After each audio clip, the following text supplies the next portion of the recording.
Buenas noches, mi nombre es Ana María Meneses, nosotras somos estudiantes de primer semestre de Contaduría Pública y el día de hoy vamos a exponer acerca de las pequeñas y medianas empresas o pymes. Buenas noches, mi nombre es Jacqueline Díaz. Bueno, las empresas se dividen en tres grandes grupos. Primer grupo, las grandes empresas. Segundo grupo, las pymes. Tercer grupo, las microempresas. El primer grupo, grandes empresas, en estas se encuentran las entidades financieras, las entidades de fiducia, las entidades públicas y las grandes superficies. Estas empresas, las características de estas empresas es que poseen más de 200 empleados, sus activos fijos anuales superan más de $30,000, la venta de sus bienes, importaciones y exportaciones deben superar más del 50%, sus estados financieros se presentan bajo normas NIF 2018. El siguiente grupo pues son las pymes. Estos se caracterizan porque pues cuentan con un número más o menos de 12 a máximo 200 empleados y sus activos fijos anuales no superan los $30,000 anuales. Bueno, la contabilidad de las empresas PYME son las cuentas bajo normas del estatuto tributario. Estas empresas deben presentar estado de flujo de efectivo, estado de pérdidas y ganancias, estado de cambios en el patrimonio, entre otros. Estas empresas deben llevar una contabilidad clara. Estas empresas deben declarar IVA, retención, ya que ellos cobran IVA y retienen. Y por último, el último grupo es el de las microempresas. Las microempresas pues obviamente son empresas demasiado pequeñas, cuentan con un máximo de 11 empleados, sus activos no superan los $5,000 anuales y adicionalmente pues cuentan solo con con un local o con un establecimiento para ofrecer sus servicios o sus productos. No pueden ser pues digamos que franquicias ni tampoco contar con más sedes. Bueno, la contabilidad de estas empresas, una de las características es que estas empresas no pueden celebrar contratos de venta de bienes por más de $2,000. Estas empresas deben presentar solamente estado de flujo de efectivo y estado de pérdidas y ganancias. Estas empresas no declaran IVA, ya que ellos no cobran IVA. Bueno, a continuación pues vamos a hablar acerca de las características de la información financiera. Tiene unas características fundamentales, entre ellas la primera es que la contabilidad tiene que ser comprensible, es decir, que tiene que tener un orden, que tiene que tener unas bases contables fuertes, que el sistema contable debe estar bien establecido para que cualquier persona que necesite acceder en el momento de que descargue algún informe pues sea realmente comprensible, valga la redundancia, y que sea entendible. Entonces para esto se requiere mucho orden, mucha organización y como ser muy estrictos en el tema, pues digamos, de todos los documentos y de toda la información.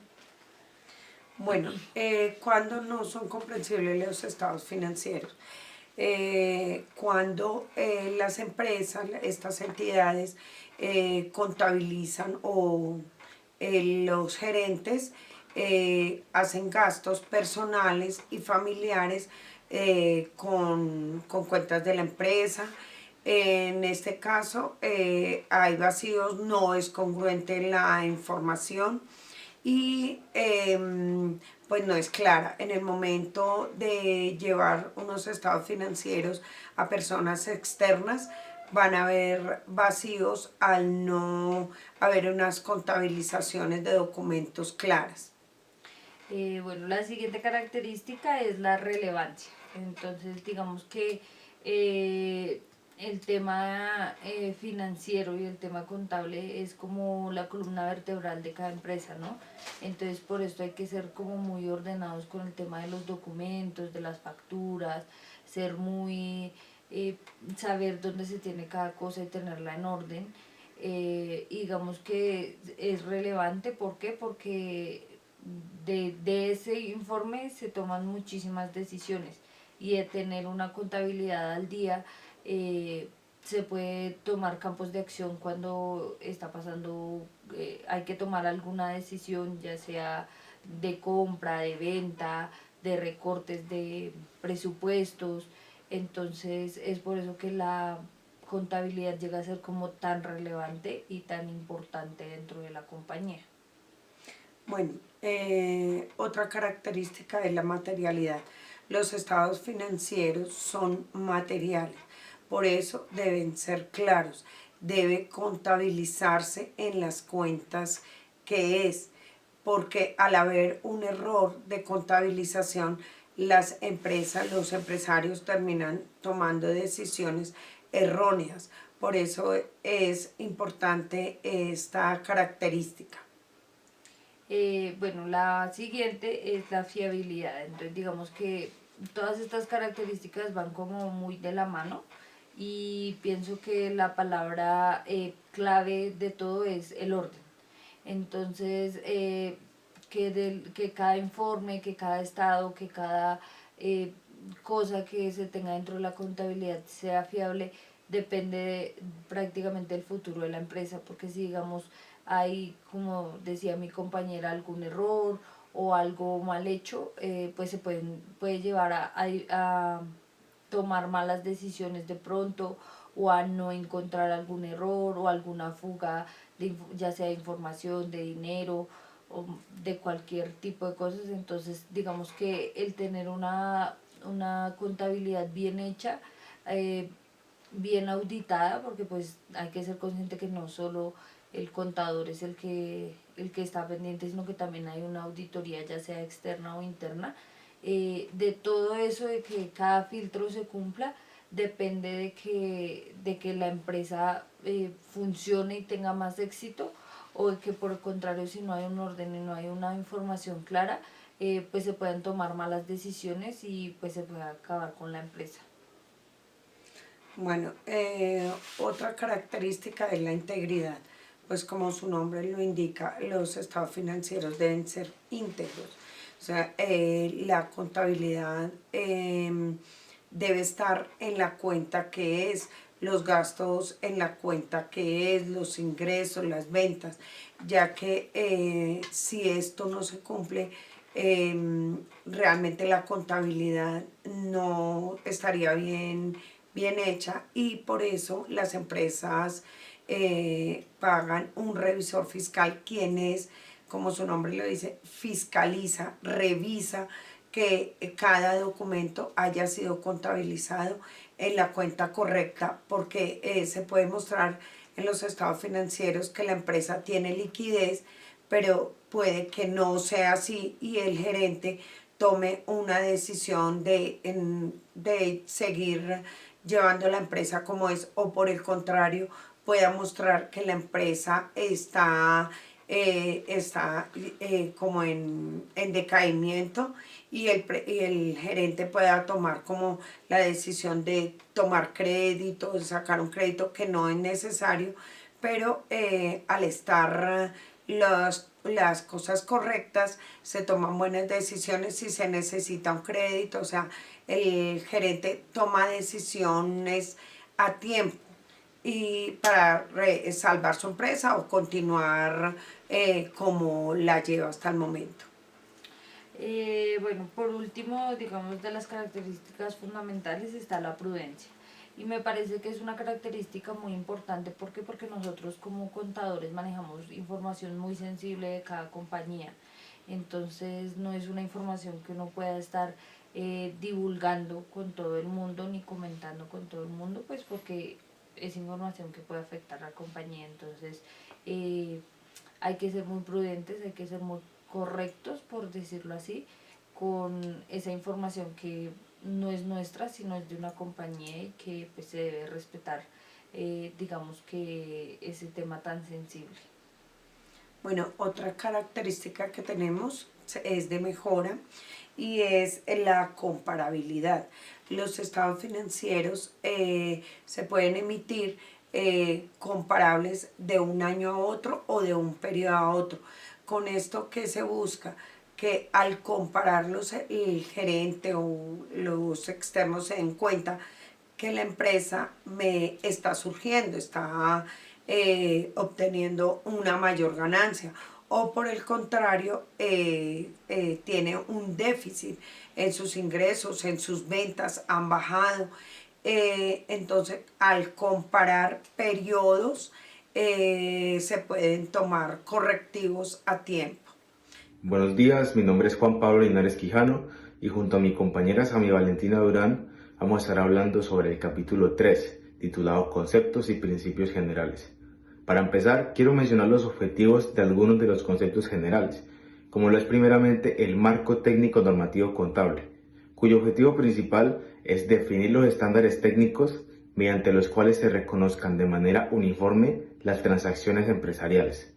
También tenemos los estados financieros para las pequeñas y medianas empresas, cuyos objetivos principales son, primero, informar a la gerencia u otro organismo importante de una empresa sobre su situación financiera, su manejo de caja y su productividad. Esto también ayuda a tener una base para la conciliación fiscal. Por otro lado, tenemos las características cualitativas fundamentales y de mejora. Las fundamentales son la relevancia y la fiabilidad, lo que ayuda a presentar de manera oportuna la información de una empresa y mostrar sus datos exactamente como son. Esto con el objetivo de tener una mejor toma de decisiones por parte del usuario. Mientras que las características cualitativas de mejora son las que complementan las fundamentales, son unos atributos, como lo son la importancia relativa, la comprensibilidad, la integridad, la oportunidad, la comparabilidad, la esencia sobre la forma, la prudencia y el equilibrio entre costo y beneficio. Ahora tenemos las hipótesis fundamentales del MTNC y sus postulados. Estas tienen una pequeña similitud, ya que si hablamos de pequeñas y medianas empresas, la respuesta a ambas preguntas es primero el negocio en marcha, que hace referencia a las empresas en funcionamiento, y el devengo, que es una operación financiera que se registra en el momento en el que ocurre, aunque no se haya efectuado el pago. Para complementar, voy a hablar de los indicadores financieros, que nos ayudan a verificar nuestra primera hipótesis. Estos son el margen de contribución, el margen Earning Before Interest, Taxes, Depreciation and Amortization, costos fijos variables, entre otros. Por otra parte, tenemos lo importante que son las políticas contables en los estados financieros, ya que estos nos afirman de manera transparente la actividad económica de las empresas, por lo que estas políticas y estimaciones se deben estar actualizando. Para registrar un cambio de estimación contable se debe tratar siempre prospectivamente, ajustando así el periodo actual teniendo en cuenta los periodos que vienen a futuro. Continuando con la pregunta número 10, las referencias a marco técnico, normativo y contabilidad están muy bien fundamentadas y muy bien acogidas en el estatuto tributario, ya que van de la mano y son aceptadas como normas generales en Colombia en contabilidad por el sistema de causación. Pregunta número 11. Se debe llevar un control de diferencias registrando la información mediante un sistema de control o una conciliación. En el cierre contable, este proceso consiste en cancelar las cuentas de resultados, comprendidas por ingresos, gastos, costos de producción, y trasladándolas a las cuentas de balance, que son activos, pasivos y patrimonios. Con esto se puede conocer el resultado del ejercicio, ya sean las pérdidas o las ganancias. Y en el cierre tributario fiscal se puede realizar en la medida que se haya cerrado el ejercicio contable, es decir, es un paso posterior a lo que hablamos anteriormente. Y allí se debe tener presentes las deducciones, las depreciaciones y las amortizaciones con el fin de generar una utilidad o una pérdida tributaria. Las diferencias de esto deben ser contabilizadas y reglamentadas en el formato que se debe presentar a la DIAN. Pregunta número 12. El Estado impuso la obligación de elaborar el formulario 2516, que es una herramienta de auditoría para la DIAN, y consiste en conciliar las diferencias que surgen en la aplicación de las normas contables y las normas fiscales. Mediante este proceso se comprueba que el resultado fiscal determinado por la declaración anual sea correcto. Pregunta número 13. sobre la base de quienes hayan tenido ingresos iguales o superiores a 45.000 VTs. Pregunta número 14. El incumplimiento de la obligación de presentar la conciliación fiscal se considera como un acto sancionatorio, o también cuando éste no cumple con la obligación formal. De ser así, esto puede ser sancionado por el artículo 655. Pregunta número 15. La base gravable del impuesto es la renta líquida, es decir, lo que el contribuyente gana en un año, determinado por el total de ingresos menos el total de gastos menos los costos. Esto equivale a la renta líquida ordinaria. A esto se le resta las compensaciones y en general regeneraría la renta líquida. Pregunta número 16. La depuración fiscal permite fijar la determinación real de bienes y derechos de una empresa, haciendo revisión y corrección a la información, esto con el fin de omitir errores, mientras que la conciliación se basa en las bases contables y fiscales de los activos, pasivos, ingresos, costos y gastos que deban ser declarados.